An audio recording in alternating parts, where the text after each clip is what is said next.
Madilim na at alas 8 ng gabi. Hinihintay ko ang muling biyahe ng bus pauwi sa Matiktik Norsagaray, Bulacan. Tahimik na ang terminal at ang tanging naririnig ko lang ay ang kaluskos ng mga tuyong daon sa tabi at ang paminsan-minsan pag-ulan. Biglang may humintong lumang bus sa harapan ko. Maputla ang kulay nito at walang nakalagay na biyahe sa karatula sa itaas. Nang bumukas ang pinto, sumalubong ang kakaibang lamig at amoy ng lumang papel at kandila. Pagod na ako, kaya sumakay na agad ako at umupo sa bandang gitna. Luma na ang mga upuan at may punit-punit na ang cover. Tapusin ko agad na walang ibang pasahero kundi ako.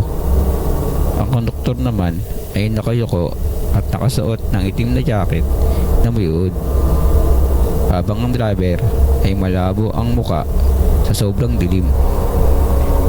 Habang bumibiyahe ang bus, napansin kong dumaan kami sa isang kalsada na napapalibutan ng matatayag na puno at damuhan.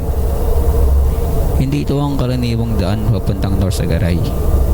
Biglang kumarap-kurap ang ilaw sa loob ng bus at lumamig pa lalo ang hangin. Nagtaka ako nang may sumakay na babae sa gitna ng kawalan.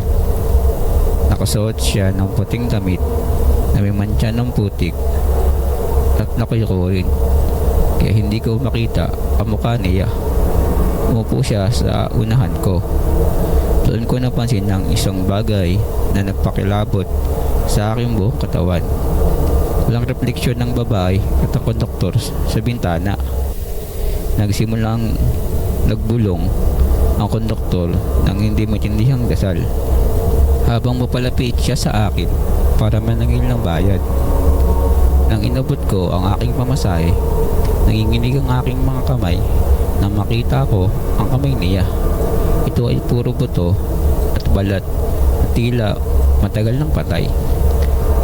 Napatingin ako sa labas ng bintana at nakita ko ang isang karatula ng ligayang pagdating sa hantungan.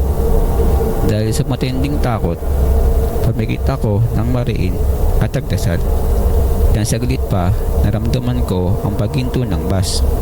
Pagdilat ko, wala na ang konduktor at ang babae. Ako ay nasa gitna ng dilim sa tabi ng kalsada, malapit sa amin sa Bulacan, habang ang lumang bus ay unti-unting nagdalaw sa hangin. Hindi ko makakalimutan ang gabing iyon. At mula noon ay hindi na ako sumakay ng bus kapag lampas alas 6 na ng gabi.